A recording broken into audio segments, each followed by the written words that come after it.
자, 안녕하세요. 고분자 화학 시간입니다. 지난 시간까지 3장 얘기를 마무리했고요. 오늘은 4장 얘기를 좀 할 건데요. 지난 3장 하기 전에 한번 제가 3장하고 4장이 이제 고분자 공학이라고 하는 영역에 해당이 된다는 얘기를 말씀을 드렸었어요. 지금 우리가 이번 학기에 배우는 것은 고분자 화학이고 3학기 2학기 이제 저희 학과 화공학부에는 고분자 공학이라는 과목이 개설되어 있습니다. 이제 물론 그 과목을 여러분들 열심히 들으시면 사실 지금 3장이나 4장에서 얘기하는 부분들이 어느 정도 더 깊이 있게 얘기가 될 거라고 생각이 드는데, 어쨌든 고분자 화학에서도 일부 내용은 또 고분자 공학하고도 또 일적한 관련이 있기 때문에 고분자 화학 시간에도 이제 고분자 공학에서 배우려고 하는 그 내용 중에 일부 내용을 아웃라인 위주로, 좀 개념 위주로 좀 설명을 드리려고 하는 게 3장하고 4장의 내용이다라고 이제 말씀을 드렸었어요. 3장은 여기 지금 4장의 첫 페이지와 3장의 첫 페이지는 거의 유사한데요. 3장에서 첫 페이지에서 말씀드렸던 것처럼 그 고분자의 화학적인 구조가 결국은 모폴로지와 연관이 된다. 그런 얘기가 3장에서 이루어졌죠. 그래서 모폴로지라고 하는 것은 그 고분자의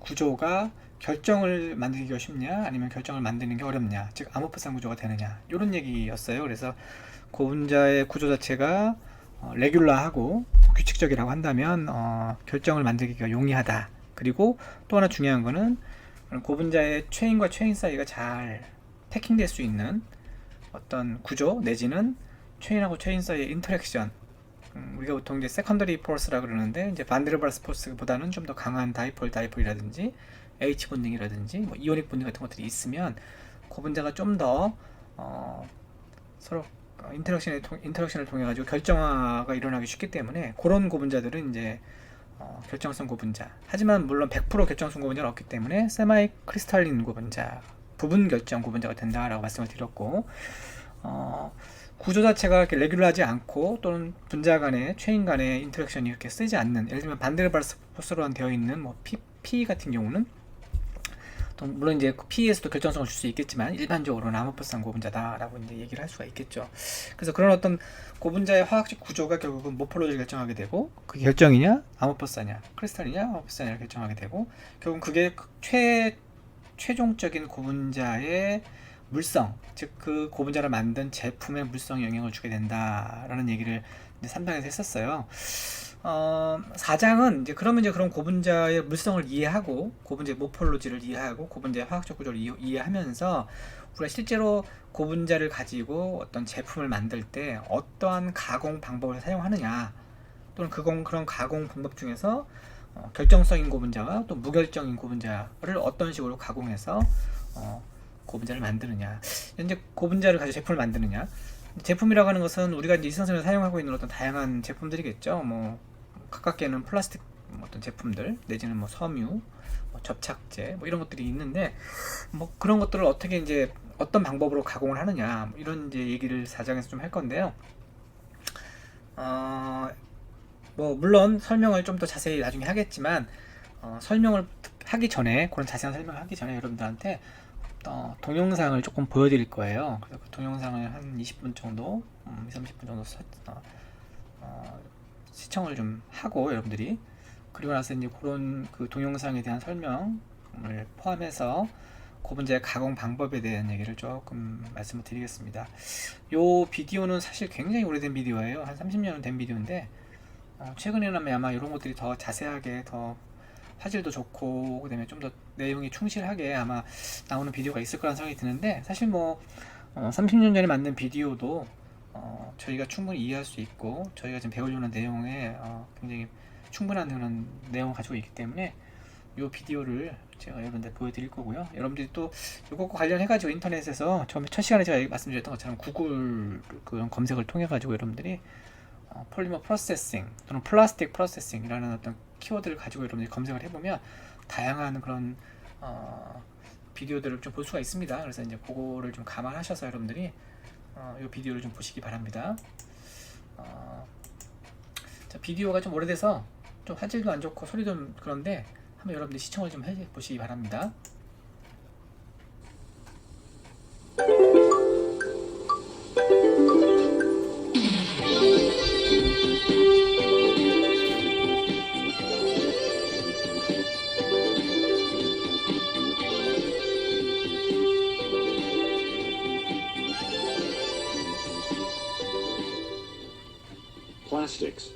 The cars we drive, the televisions we watch, the sports we play, our health, our very lives depend on plastics.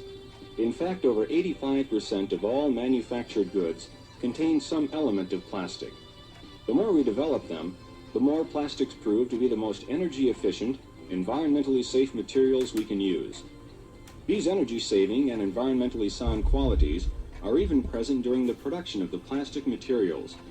The manufacture of plastic resin is a clean, totally self-contained chemical process. Most plastics are petroleum-based products, but producing plastic materials actually consumes significantly less energy than producing many other materials. For instance, making a pound of paper requires more than twice the energy needed to produce a pound of plastic.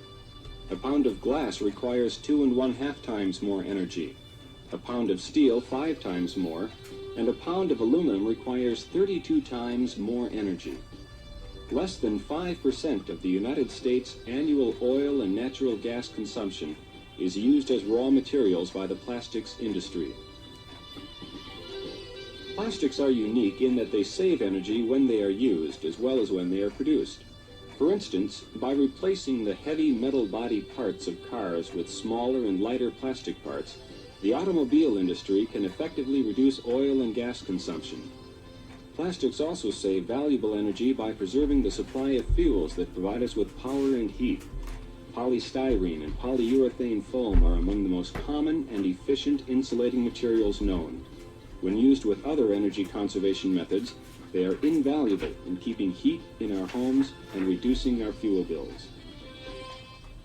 Legend has it that in the mid-1800s, there was a shortage of ivory for the manufacture of billiard balls. A reward was offered for a suitable substitute. Among the many competitors was a printer named John Wesley Hyatt. History doesn't tell us whether or not Hyatt collected the reward, but in 1868 he did develop what is generally accepted as our first plastic. Working with cellulose, nitric acid, and solid camphor, he produced a material called cellulose nitrate, or celluloid. Used to make combs, novelty items, shirt collars, and cuffs, celluloid even replaced hard rubber in the manufacture of dentures. Cellulose nitrate also replaced glass plates in still photography, and because of its flexibility, enabled Thomas Edison to develop the motion picture machine. 41 years later, in 1909, the next plastic material of major importance was developed. Phenol formaldehyde, or Bakelite, was developed by Dr. Leo Henrik Baekeland, a research chemist, and was adopted for many compression molding applications that had originally used hard rubber. One early use, for example, was the manufacture of telephone parts. Baekeland subsequently developed ways of using phenol formaldehyde as a bonding agent in the manufacture of grinding wheels and brake lining and clutch facing materials. In the 10-year period prior to World War II, and during the war itself, intense research in the area of material science was conducted. The discovery of materials such as polyethylene, polyvinyl chloride, acrylic, polystyrene, nylon, unsaturated polyester, and polyurethane quickly followed. The result was the development of the huge plastics industry we know today. The increasing popularity of plastic has led to an ever-growing concern over its role in our pollution problems. One issue raised is the ability of plastic to withstand biodegradation. In fact, because plastics don't biodegrade, they serve two important functions when used in landfills. First, they don't break down and pollute the soil and groundwater. Second, the stability of plastic materials allows the land to settle more quickly and be recovered and used for other purposes after a relatively short period of time. Another recently developed use for plastic refuse is as a source of heat energy when burned in large incineration systems. This automobile has hundrets of parts made from plastics, but all of those parts were manufactured from two primary types of plastic material: thermoplastic and thermoset. Thermoplastic materials have characteristics similar to wax. They can be melted and, while in liquid form, will take any shape. Once cooled, they retain that shape unless reheated when they become liquid again. Plastic materials called thermosets have slightly different properties. They can be liquefied and molded into a shape only once.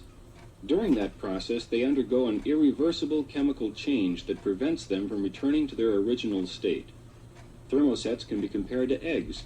Eggs, too, can be liquefied only once, or, once hardened, can never return to their original state. Thermoplastic and thermoset materials are commonly formed into plastic products through the use of one of 7 basic processes: extrusion, injection molding, blow molding, compression molding, transfer molding, rotational molding, and thermoforming.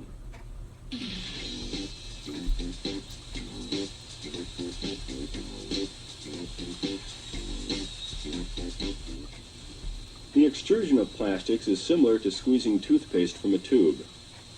Plastic pellets or beads are automatically fed to a hopper. The beads, with the aid of gravity, drop down to a screw. The screw forces the beads through a heated barrel.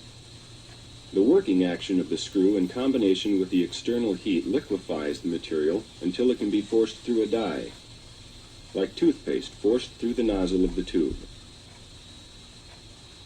Dies with different profiles can be installed to produce any form of extrusion that has a uniform cross-section and continuous length.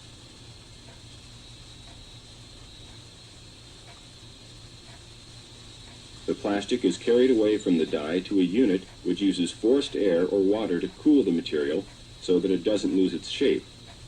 In this example, window frame stock is being pulled through the cooling unit by a caterpillar-type puller. Extruded material can be sawed to appropriate lengths or rolled onto a core for further processing or shipment. Except for occasional checks on size, the process is continuous and automatic. The process of co-extrusion is a variation of conventional extrusion. The difference is that 2 or more extruders feed the plastic material through a single die. This allows for the extrusion of plastics of different colors or dissimilar properties, but with similar flow characteristics.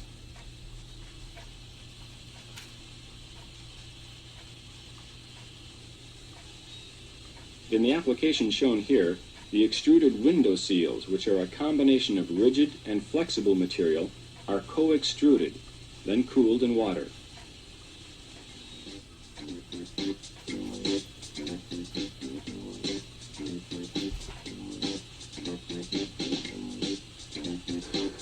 At first glance, blown film extrusion seems to be very different from profile extrusion and co-extrusion. However, the process is essentially the same. After heating, the molten plastic is forced through a ring-shaped die, forming a tube. Air is also forced through the die into the tube, and a bubble is formed whose sides travel upward.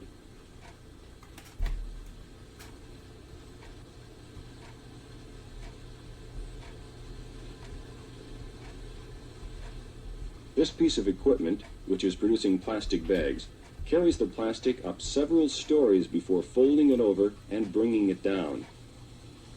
As the tube descends, it is sealed and slit lengthwise from top to bottom, forming 2 tubes of a smaller diameter. When the material reaches the base of the extruder, the bags are simultaneously sealed and perforated horizontally, wrapped on a spool, and packaged.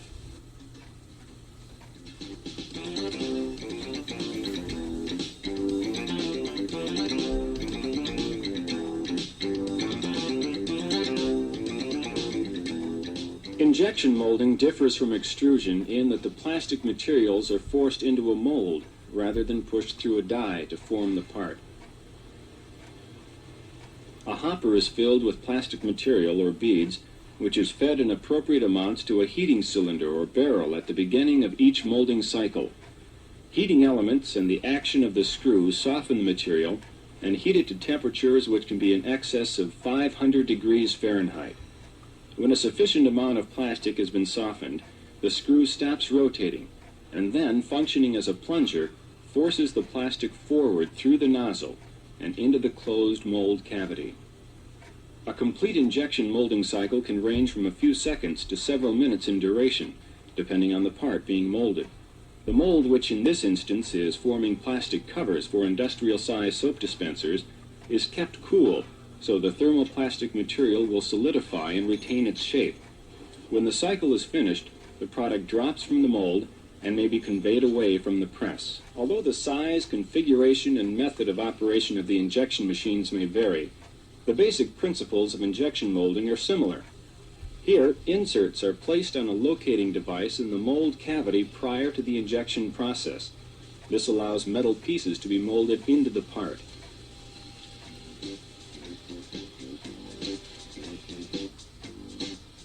In this application, the inserts are placed into the cavity in the bottom half of the mold, which is then moved into the molding position.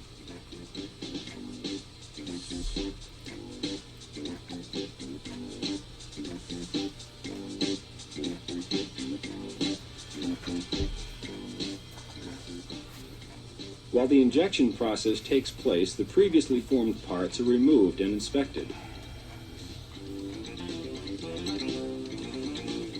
This large automatic unit produces 50 threaded caps or closures each time it cycles.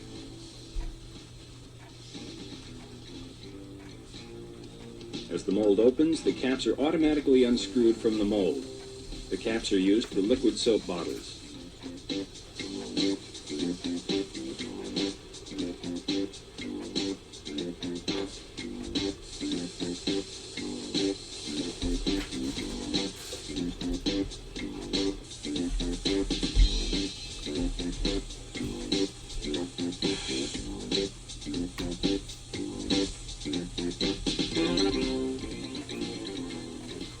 Seamless containers like these bottles are made from a process called blow molding. Located at the back of this molding press is an extruder, similar to the ones we saw earlier, which produces a continuous tube of plastic material called a parison. The parison is directed down between the open mold halves. When the warm tube reaches the proper position, the mold closes, sealing off the bottom end of the parison. Compressed air is then forced through the open top of the parison, causing it to expand against the contours of the mold, where it is cooled so it will retain its shape. In this application, two sets of molds alternately close on the parisons. After the first mold is closed, it moves quickly away so that the second mold can pick up the next two parisons. Once the mold has moved aside, it is in the blowing position and the part is formed. The production of these small plastic bottles is another example of blow molding. These bottles are not only being blown, but they're also being filled with home permanent solution. They are then heat sealed to produce a snip-off tip.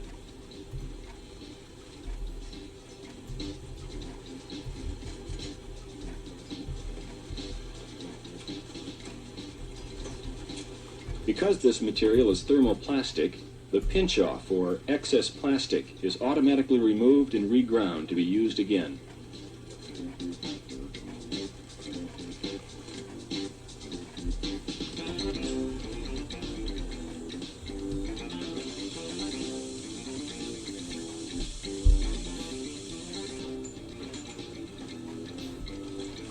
Injection blow molding differs from extrusion blow molding in that the parison, which is referred to as a preform in this process, is formed by injection molding. The preform is then transferred to another mold where it is blown.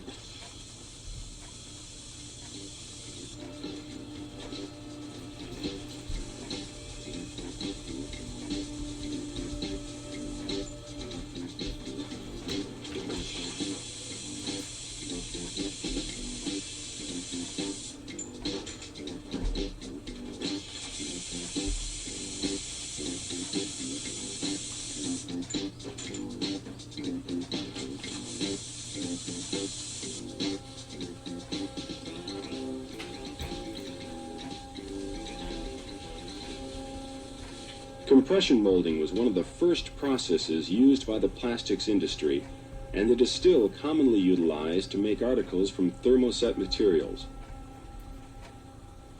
A pre-mixed thermoset material is being cut off and weighed to provide the exact charge needed to produce the part.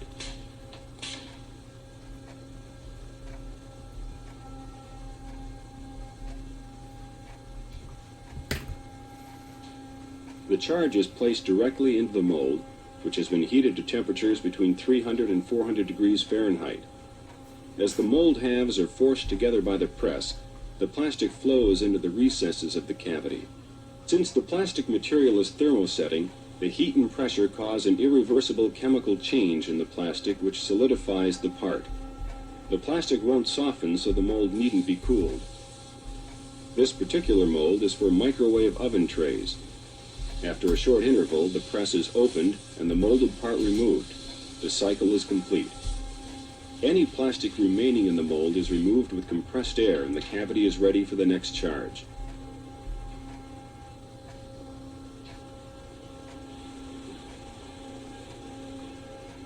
While the press is molding the next part, the operator breaks off the thin layer of overflow called flash. Another example of compression molding. In this case, preforms are preheated in a dielectric heater.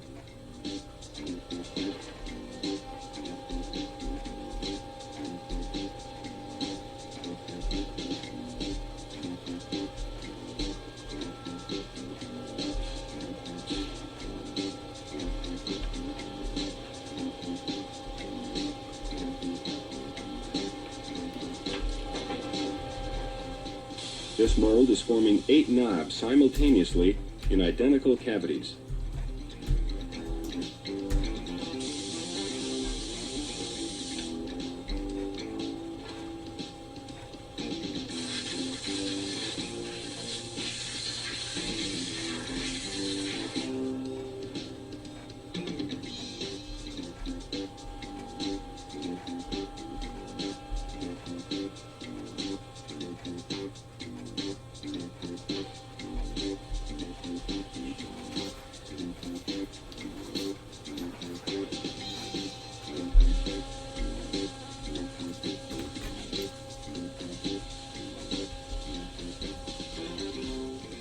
This thermoset process, called transfer molding, is producing handles for a frying pan.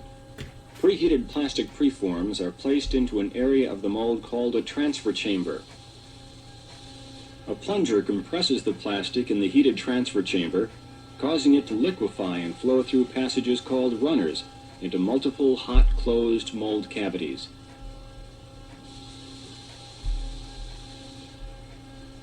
It is held under heat and pressure until it cures and solidifies.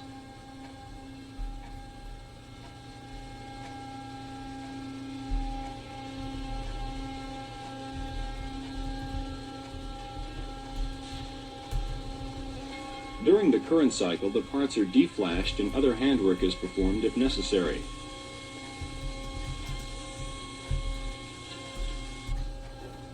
After the mold opens, ejector pins push the parts from the mold.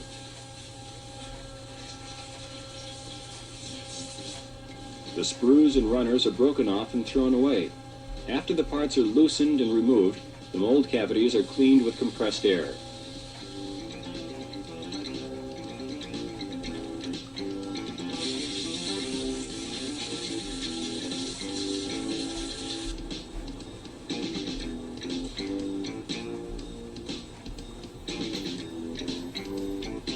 Rotational molding is a method used to form completely closed hollow objects by rotating a mold on 2 axes simultaneously.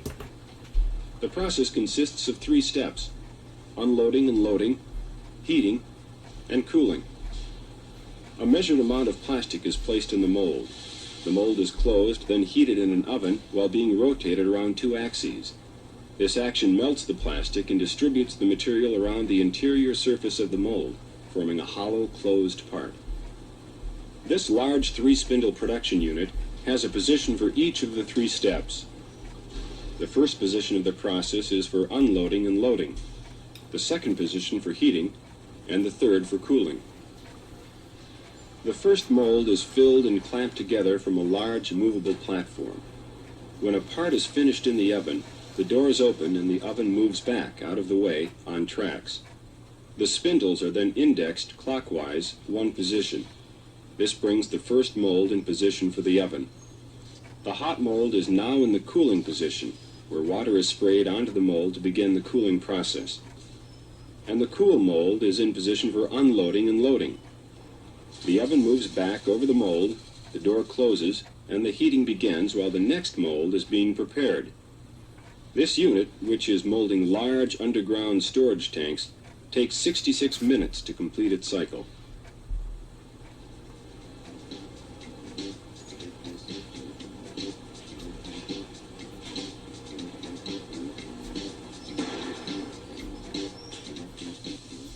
Notice that this medium-sized rotational unit still has the same three positions: unloading and loading, heating, and cooling.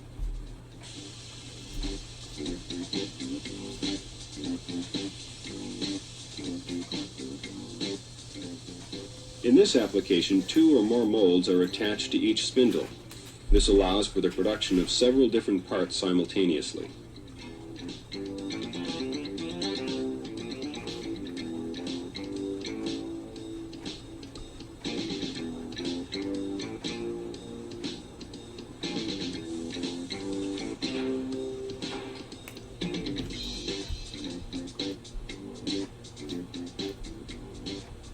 Thermoforming is a rapid, economical method for making products from sheets of plastic. Thin thermoplastic sheets are fed into a machine. In the first step, heat softens the plastic until it becomes very pliable. In many applications, after the plastic sheet is heated and moved into position, the mold is moved into contact with the plastic, partially forming it. A vacuum is created, causing the atmospheric air pressure to force the pliable plastic down around the mold. The plastic will then conform exactly to the shape of the mold. After the plastic is cooled, the mold moves down and the formed sheet is removed from the machine. In the next operation, a trimmer cuts the pieces out of the plastic sheet.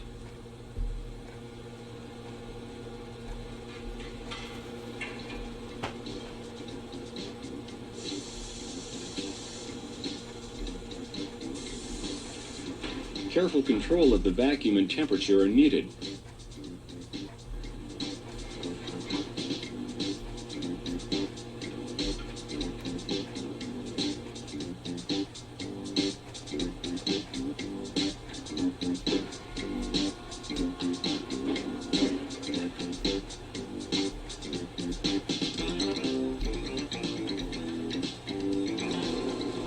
In a high-volume system, thermoplastic sheet can be extruded as a flat sheet or extruded using the blown film method that we see here. The bubble of expanded material that is formed is split and laid flat.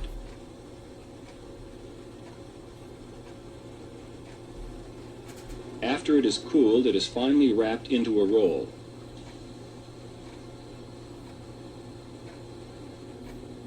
Because the material is expanded polystyrene, it is stored and cured for 3 to 4 days before further processing. After curing, the rolls are used in this high-speed application to produce disposable plates. The roll is fed into the machine and heat softens the plastic sheet as it moves along. It is then formed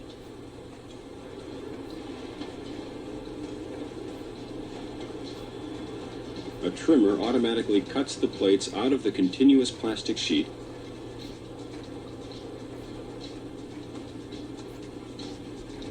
The plates are then counted and packed.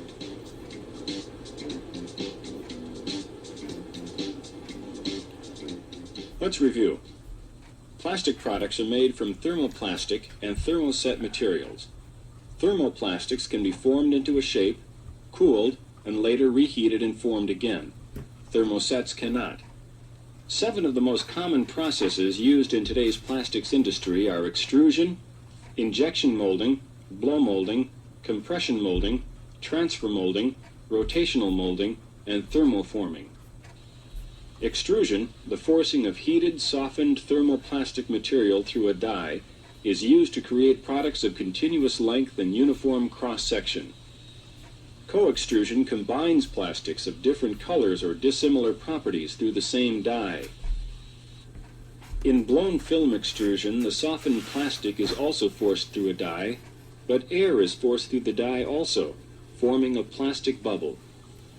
Injection molding is the process of forcing heated plastic material through a nozzle into a closed mold cavity. Most injection molding is done with thermoplastic materials, but thermosets are also injection molded. Hollow shapes with small openings are blow molded from thermoplastics. The mold closes on a heated parison. Air is forced into the parison, forming a hollow shape. Compression molding is commonly used to process thermosetting plastics into objects with durable, rigid surfaces. A charge is placed directly into the heated mold.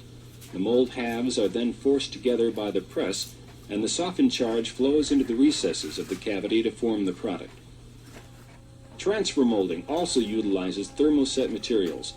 Preheated preforms are compressed by a plunger in a heated transfer chamber, causing the preforms to liquefy and flow through runners into hot, closed molds where the material cures. Rotational molding is a process used to form completely closed, hollow objects. A mold containing a measured amount of plastic material is closed, heated, and rotated on two axes simultaneously. Thermoforming is used to form products out of thermoplastic sheets. A mold acting as a plug stretches the soft plastic and partially forms it. A vacuum is applied under the plastic, causing atmospheric pressure to force the plastic against the walls of the plug mold. The positive impact of plastics in our day-to-day lives is readily apparent. We sit on them, walk on them, run water through them, and make coffee in them. They help us turn on the lights, water the flowers, cook our meals, and launder our clothes. Plastic toys, for both children and adults, are more versatile, more colorful, and significantly safer than their metal predecessors. Plastic athletic equipment and protective gear have transformed the sporting goods industry and reduced the danger of serious injury in many competitive sports. Plastics help entertain us, inform us, and teach us. Plastics are directly responsible for many revolutionary breakthroughs in medical technology. Disposable syringes, incubators, respirators, kidney dialysis units, pacemakers. Plastics are, for many of these products, not only the best material to use, they are the only material that can be used. Plastics, they can be any size, any shape, any form, from pens to personal computers. The plastics industry continues to grow and diversify, constantly developing new techniques and processes for the manufacture of products which become an integral part of our daily lives. The versatility and durability of plastics materials make them uniquely suitable for meeting the diverse needs of a society that demands products which are safe, energy efficient, and of the highest quality.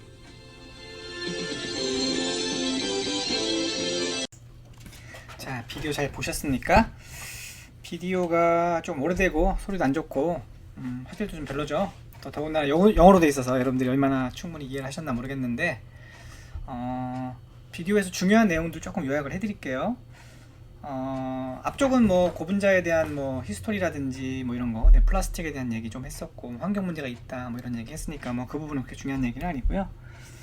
아까도 말씀드렸던 것처럼 고분자를 우리 고분자에 대한 프로퍼티를 이해를 하고 모폴로지를 이해한 다음에 이제 그 고분자를 가지고 다양한 제품을 만들죠. 그게 고분자 공학이라고 하는 학문인데 이 고분자 공학에서 이제 자세히 더 이런 프로세스에 대한 걸 깊이 있게 배우겠지만 사실 이런 고분자 공학에서 프로세스를 하는 데 있어서 고분자 화학이라고 하는 게 백그라운드로 들어가지 않으면 고분자를 이해할 수 없기 때문에 사실 고분자 공학 또는 그런 가공을 할 수가 없어요. 그래서 이제 고분자 화학 시간에 제가 1시간 정도를 이제 할애해서 이런 프로세스에 대한 얘기를 말씀을 드립니다. 물론 말로 설명을 해도 되지만 그렇게 비디오를 보면 좀 더 여러분들 한테 도움이 될 것 같아서 비디오를 먼저 보여드렸고요.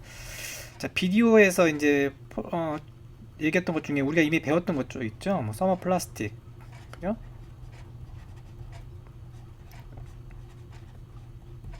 그 다음에 뭐 서머셋 이런 거 얘기가 나왔어요, 그죠?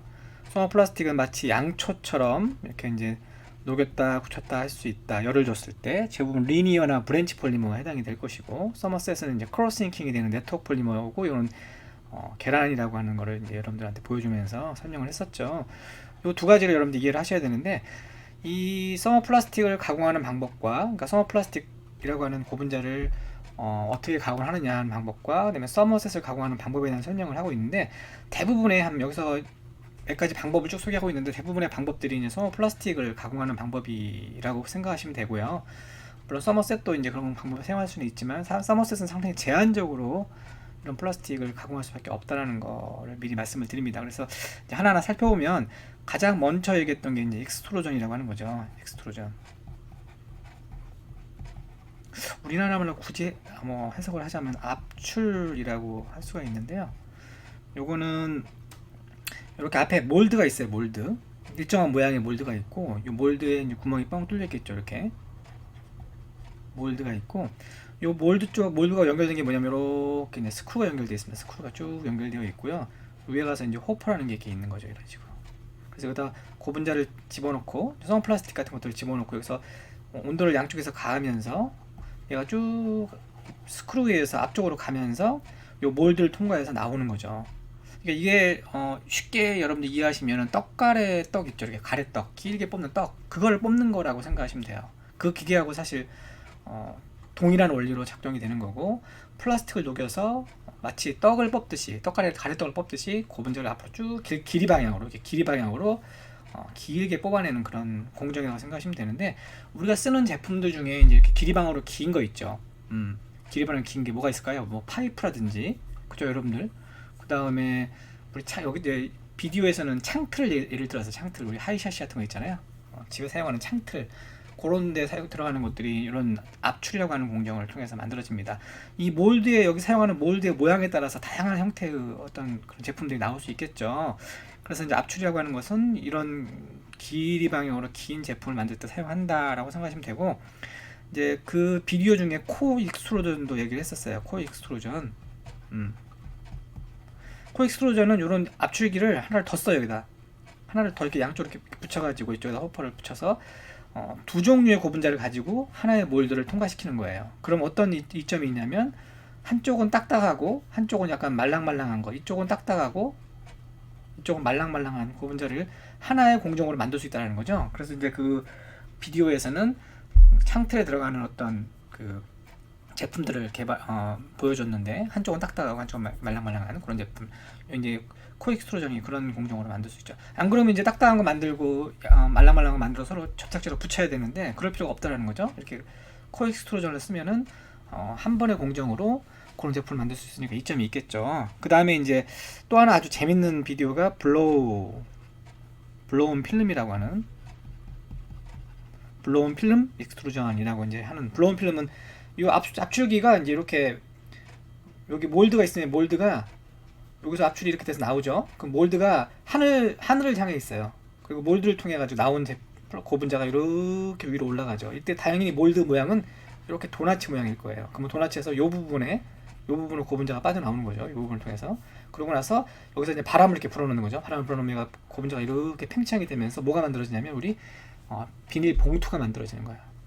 그죠? 우리 그 이마트라든지 뭐 이런 데 사용하는 쓰레기 봉투 같은 거, 다양한 봉투가 보면은 이렇게 둥글게 되어 있는데 이음새가 없죠. 아래쪽으로 이음새가 있는데 옆으로는 이음새가 없어요. 그러다 보니까 이 고분자 왜 이음새가 없을까라는 생각을 여러분들 한 번 정도 해봤을 텐데, 이런 공정을 통해서 만들어지기 때문에 이음새가 없는 거예요.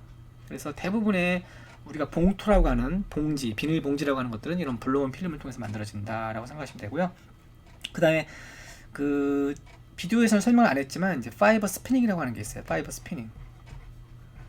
아마 4장의 책 내용이 나올 텐데, 파이버 스피닝은 뭐냐면 이렇게 압출을 통해서 나온 거, 여기서는 이제 바람을 불어넣어 가지고 크게 부풀게 만들었는데, 압출을 통해서 나온 고분자를 잡아다닙니다. 이렇게 한 방향으로 쫙 잡아다녀요. 그럼 어떻게 될까요? 실처럼 길게 뽑히겠죠.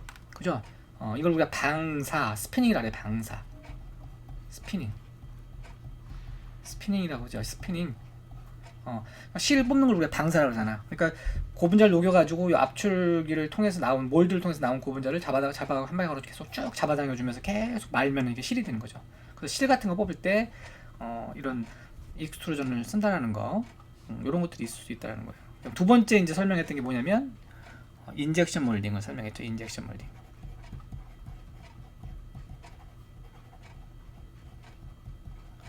인젝션 몰딩은 압출과 되게 비슷해요. 압출기랑 굉장히 비슷하고 앞에는 이제 몰드가 있는 게 아니고 앞에 뭐가 있냐면 이렇게 여기 몰드가 아니네. 이건 다이라 그래야 되나? 설명을 잘못했어요. 다이. 여기 다이. 얘가 이제 몰드죠, 몰드. 일정한 모양을 몰드. 여기 다이라 그래요. 설명을 잘못했습니다. 다이. 얘가 몰드예요. 얘가 몰드. 그래서 몰드 안으로 압출하고 굉장히 비슷한데 여기서 스크롤을 고분자를 녹인다. 똑같이 녹입니다. 녹인 다음에 뒤에서 실린지가 있어요. 실린지가 얘를 앞으로 확 밀어요. 이렇게 밀면 이 몰드 안으로 이렇게 채워지겠죠, 고분자가. 그죠? 그래서 이게 인젝션 몰딩. 그러니까 압출하고 인젝션 몰딩하고 차이는 압출은 계속 컨티뉴스하게 어떤 다이를 통해서 제품이 나온다고 한다면 인젝션 몰딩은 이 몰드 안으로 제품을 딱 채운 다음에 몰드를 빼내고 다시 다른 몰드로 교체하고 이렇게 하고, 그러니까 즉 컨티뉴스한 공정은 아니죠. 배치 공정이라고 볼 수가 있는데 인젝션 몰딩은 이렇게 이런 것들을 이제 보통 만들 때 만듭니다. 우리 여러분들이 집에 사용하는 플라스틱 제품 중에 안에 이렇게 안이 이렇게 비어 있는 그 대신 너무 깊이가 깊지 않은 그런 제품들 있죠. 뭐 접시라든지 뭐 이런 것들. 그다음에 플라스틱 플라스틱 그 뭐예요? 그 반찬하는 통 같은 것들, 뭐 이런 것들 대부분의 이런 것들. 그다음에 우리 또 하나 병 같은 거 있죠. 병, 마트 같은 것도 이렇게 만듭니다. 그래서 인젝션 블로 몰딩이 굉장히 중요해요. 얘는 사출이라고 해요. 사출. 사실 그래서 우리가 사용하는 제품 중에 이 압출과 사출을 통해서 만들어진 제품이 거의 뭐 한 적어도 50% 이상이라고 생각하시면 됩니다. 자, 인젝션 몰딩 그다음에 이제 세 번째 설명하는 게 뭐냐면 이제 블로우 몰딩이라고 얘기를 했는데, 이 블로우 몰딩이라고 하는 게 뭐냐면 우리 그 페트병 있죠. 페트병 이렇게 생긴 거, 페트병 요걸 만든다고 생각하시면 돼요. 그죠? 얘는 이제 인젝션 몰딩을 통해서 만들 수도 있고 아니면 압출을 통해서 만들 수 있어요. 두 가지 방법으로 다 만들 수 있어요. 익스트루전 블로우 몰딩이 있고 인젝션 블로우 몰딩이 있습니다. 두 가지 방법으로 다 가능합니다. 그래서 차이는 뭐냐면 여기서 이제 이 압출을 통해서 우리가 다이를 통해 가지고 이제 이 제품이 이렇게 빠져나오겠죠. 이 다이가 이렇게 있으면 다이를 통해 가지고 동그란 다이를 통해 가지고 예를 들면 이렇게 병 모양의 기 모양이 나오죠. 이걸 이제 페리슨이라고 그래요. 페리슨. 거기서 비디오에서 페리슨이라는 말을 쓰는데 이렇게 나오면 안에가 비어있는 이런 제품을 얘가 몰드로 여기를 탁 물어버려요. 일정한 몰드로 얘를 딱 물어가지고 이 몰드 안으로 이렇게 채우죠. 바람을 불어서 확 채우죠. 그럼 병이 되는 거예요. 제가 그림을 잘 못 그리는데 설명이 무슨 말인지 알겠죠? 그 비디오를 다시 보시면 알 거예요. 그래서 페리슨을 만드는 방법이 압출을 통해서 만드느냐 아니면 몰드 안으로 어떤 일정한 몰드 안으로 이렇게 몰드가 있으면 몰드 안에다가 페리슨을 집어넣어요. 한번 사출을 통해 가지고 딱 집어넣은 다음에 바람을 불어넣는 거죠. 그러니까 압출은 페리슨을 만든 다음에 몰드를 가지고 딱 닫아가지고 바람을 불어넣는 거고, 인젝션 블로 몰딩은 몰드 안으로 사출을 한 다음에 그 다음에 바람을 불어넣는다고 생각하시면 돼요. 그러니까 약간 차이가 있죠. 그래서 블로 몰딩은 익스트루전과 인젝션 두 가지 방법으로 다 할 수 있다. 주로 이제 깊이가 깊은 병 같은 걸 만들 때 쓴다라고 생각하시면 돼요. 자, 네 번째는 컴프레션 몰딩. 컴프레션 몰딩. 이건 붕어빵 보시면 돼요. 붕어빵 이렇게 몰드가 있으면 몰드 안에다가 고분자를 집어넣고 위에서 꼭 눌러버리는 거죠. 이렇게 압축을 줘서 압력을 줘서 붕어빵이라고 생각하시면 되게 쉽습니다. 근데 얘는 이제 그 비디오에서는 서머셋을 보통 가공하는데 많이 쓴다라고 얘기를 했었어요. 그래서 여러분들 그 떡처럼 생긴 거 있죠. 이렇게 잘라가지고 그 할머니가 떡처럼 잘라가지고 무게를 재고 거기다 집어넣죠. 그게 이제 보통 프리폴리머라고 보통 얘기합니다. 믹스드 또는 프리폴리머 또는 프리커서 이런 말로 써요. 서머셋을 완벽하게 크로스싱킹 시킨 게 아니고 적당한 크로스싱킹을 시켜놓은 거예요. 완벽하게 크로스싱킹이 되면 녹질 않잖아요. 그러니까 이 몰드에다 집어넣고 녹여야 되는 녹지는 못하기 때문에 적당한 형태로 서머셋을 크로스싱킹을 시켰다고 생각합니다. 나중에 이제 10장에서 그런 얘기 자세히 배우는데 크로스싱킹의 렌시티를 조절해 가지고 약간 유동성 있게 만들어 놓은 거야. 그렇게 만들어 놔 가지고 그거를 이 몰드 안에다 집어넣고 꽉 눌러버리는 거죠. 우리 그러니까 붕어빵 반죽도 생각하면 이렇게 반죽을 어느 정도 해가지고 이렇게 몰드에다 집어넣고 붕어빵 꽉 누르잖아요. 그런 형태로 생각하시면 되고요. 원래 서머셋의 모노모는 액체예요, 액체. 그러니까 핸들하기 힘들잖아요, 다루기가. 그러니까 그걸 적당히 크로스링 시켜가지고 약간 젤리처럼 이렇게 만들어놨어요. 떡처럼 아까 그거를 갖다가 이 몰드 안에다 집어넣고 온도를 확 가하면서 꽉 눌러버리면 약간 이제 흐름이 생기면서 완전히 경화가 되면 그 다음에 녹질 않겠죠. 이게 컴프레션 몰딩이고요. 5번이 마찬가지로 서머셋을 가공하는 방법인데 트랜스퍼 몰딩이라고 하는 게 있었어요. 트랜스퍼 몰딩은 컴프레션 몰딩은 여기다가 몰드에다 집어넣는데 집어넣고 꽉 눌렀잖아요. 근데 이제 트랜스퍼 몰딩은 이 몰드 안으로 이렇게 트랜스퍼가 되는 거죠. 어떤 경로를 따라 가지고 그 서머셋 고분자가 어떤 경로를 따라서 이 몰드 안으로 들어간 다음에 걔를 꽉 눌러버리는 거예요. 그러니까 뭐 컴프레션 몰딩하고 유사하지만 약간 다르죠. 자, 그런 트랜스퍼 몰딩이고, 여섯 번째가 뭐가 있냐면 로테이션이 있어요. 로테이셔널 몰딩. 로테이셔널 몰딩은 아까 이제 병처럼 이렇게 깊이가 깊지만 얘는 작죠, 사이즈가. 근데 굉장히 큰 그런 안이 비어 있는 그런 물질 물건들 있죠. 예를 들면 우리 그 뭐가 있을까요? 큰 드럼통 같은 거. 그다음에 뭐 우리 정화조라 그래서 화장실에 사용하는 그런 속이 비어 있는 아주 큰 통 같은 것들, 이런 것들 있죠. 플라스틱 통, 이런 것들은 이런 블로우 몰딩 같은 걸 못 만들어요. 워낙 크기 때문에. 그것들은 로테이션 몰딩이라 해가지고 어떤 몰드 안에다가 고분자를 집어넣고 로테이션을 계속 이렇게 그걸 아주 회전을 시키는 거죠. 계속 회전을 시키면서 그 안쪽에다가 고분자를 쭉 코팅한 상태에서 딱 굳혀버리는 거예요. 그게 로테이셔널 몰딩이죠. 무슨 말 알겠죠? 비디오 보시면 알겠죠? 마지막으로 서머 포밍이라는 게 있어요. 서머 포밍. 서머 포밍이 뭐냐면 일정한 몰드 갖는 이렇게 몰드 모양이 이렇게 있으면 몰드에다가 플라스틱 시트를 이렇게 올려요. 고분자를 플라스틱 시트를 올려가지고 이 플라스틱 시트를 압력으로 확 빨아들입니다. 이렇게 빨아들이면 얘가 이 모양으로 쏙 만들어지겠죠. 이렇게. 이게 서머 포밍이에요. 그래서 그 진공으로 뽑아내기 때문에 사실 깊이가 깊으면 안 돼. 그래서 깊이가 좀 얇으면서 깊지가 않으면서 요 플라스틱 시트가 얇은 것도 있죠. 그러니까 우리가 집에 사용하는 제품 중에 가장 일반적인 게 뭐냐면 우리 그 요구르트병 같은 거라든지 꼬모병, 우리 그 떠먹는 요구르트 있잖아요. 그런 것들 깊이가 깊지 않으면서 얇죠. 이런 것들을 플라스틱 애플을 만들 때 서머 포밍이라는 걸 씁니다. 그래서 비디오에서는 이렇게 한 7가지 정도의 이제 고분자를 가공하는 방법에 대해서 좀 설명을 드리고 있는데, 여러분들 이런 방법들을 가지고 집에서라든지 우리 생활에서 사용하는 고분자 제품들, 플라스틱 제품들이 어떠한 방법으로 만들어졌을지를 한번 이렇게 따져보는 것도 재밌을 것 같아요. 여러분 핸드폰의 케이스라든가 뭐로 만들었을까? 서머 폼일까? 아니면 뭐 인젝션 몰딩일까?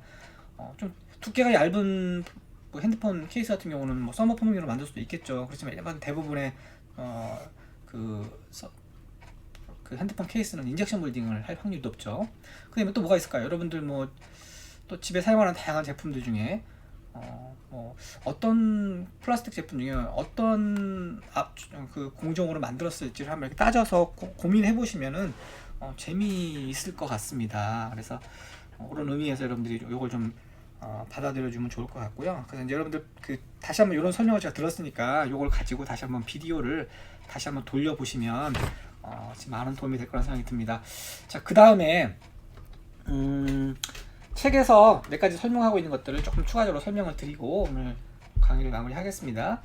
자, 여기 패브리케이션 메소드가 이제 프로세싱, 고분자를 어떻게 프로세스 하느냐, 그 방법에 대한 얘기입니다. 같은 얘기입니다. 그래서 뭐 여기 보면 익스트루전, 뭐 캐스팅, 몰딩 이런 많이 나오는데, 첫 번째가 이제 나온 게 컴프레션 몰딩, 아까 설명했던 거죠. 컴프레션 몰딩입니다. 그래서 서머 세팅을 할 때 대부분 많이 쓴다.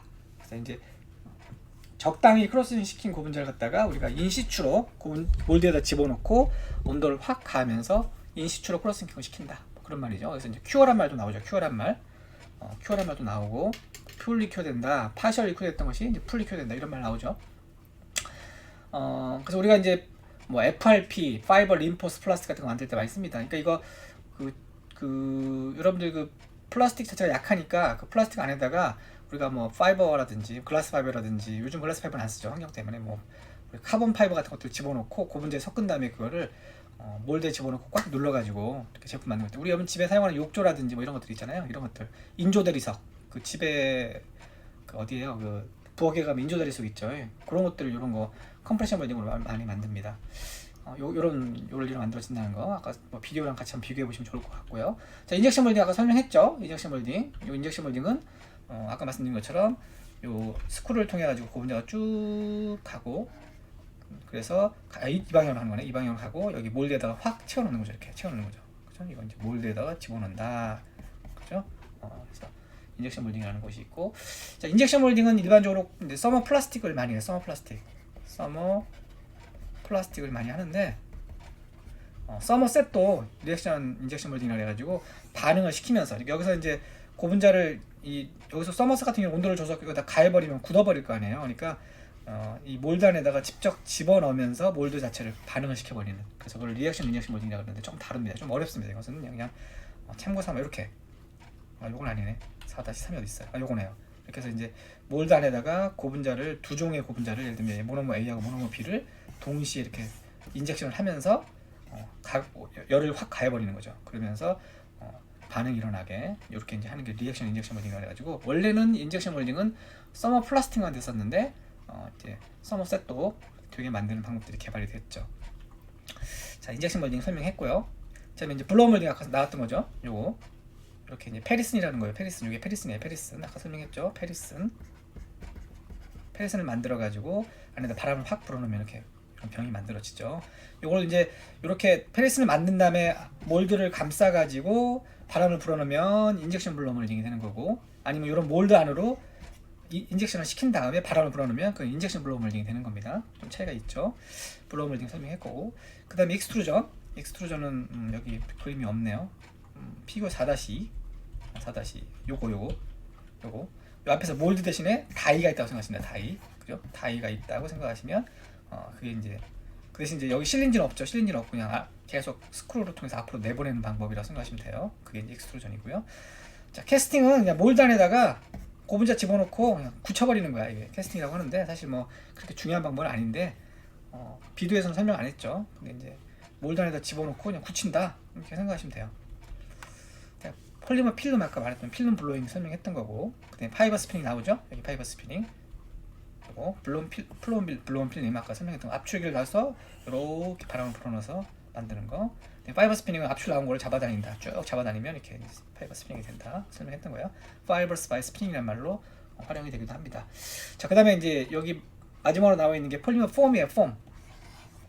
폼은 우리가 이제 앞에서 말씀드린 다양한 프로세싱하고 조금 다른데, 앞에는 그냥 플라스틱을 녹여서 일정한 크기의 몰드라든지 뭐 다이를 통해서라든지 이런 데 집어넣는 거잖아요. 근데 이 폴리머 폼은 뭐냐면 고분자를 안에다가 공기를 불어넣어요. 그러니까 여기 보면 블로잉 에이전트라고 그러는데, 이제 보통 CO2를 집어넣기도 하고, 뭐 옛날에는 그 환경 문제가 없을 때는 그 프레온 가스라나 프레온 가스 같은 걸 집어넣는데, 지금은 대부분 이제 CO2를 불어넣습니다. 집어넣어가지고 CO2가 자연적으로 발생해가지고 이렇게 쫙 고분자가 부풀어 오르게 만드는 거예요. 여러분들 빵 생각하시면 돼요.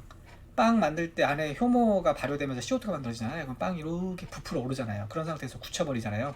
열로 빵을 쪄버리는 거죠. 똑같아요. 이것도 고분자를 반응을 시키면서 이렇게 고분자가 만들어지면 그 안에서 이런 블로잉 에이전트가 이 고분자를 이렇게 부풀게 만들어 가지고 스펀지처럼 고분자를 만드는 거죠. 그렇죠? 이게 이제 폴리머릭 폼이라 그래. 폼. 그래서 보통 폴리우레탄 폼 이런 거 많이 쓰죠. 여러분들 집에 사용하는 뭐 그 베개라든지 뭐 이불 같은 거 이런 데 많이 쓰고요. 그다음에 뭐 우리 뭐 절연체 같은 거, 단열 같은 거 시킬 때 이런 거 많이 쓰죠. 그래서 폴리머 폼도 사실 어떤 고분자의 프로세싱 방법으로 상당히 많이 사용이 되고 있는데, 비디오에서는 설명을 하진 않았습니다. 최근에 이제 많이 개발되고 다양한 고분자들이 이제 폴리머 폼을 통해 가지고 다양한 제품들이 개발이 되고 있습니다. 자, 이 정도가 일단 4장의 전반부에 나와 있는 폴리머 프로세싱 패브리케이션 메소드라고 하는 부분에 대한 얘기입니다. 자, 여기까지 일단 오늘 할 거고요. 나머지 이제 4.3절, 그러니까 4.1절부터 4.2절까지 여러분 책을 한번 읽어보시면 좋을 것 같고요. 4.3절부터 나머지 부분은 다음 시간에 말씀을 드리겠습니다. 사실 4장의 중요한 내용은 다 끝났어요. 나머지 4.3절부터 나머지 내용들은 그냥 가볍게 키워드 위주로 가볍게 그렇게 넘어가도록 하겠습니다. 자, 이상으로 오늘 강의를 마무리하겠습니다. 감사합니다.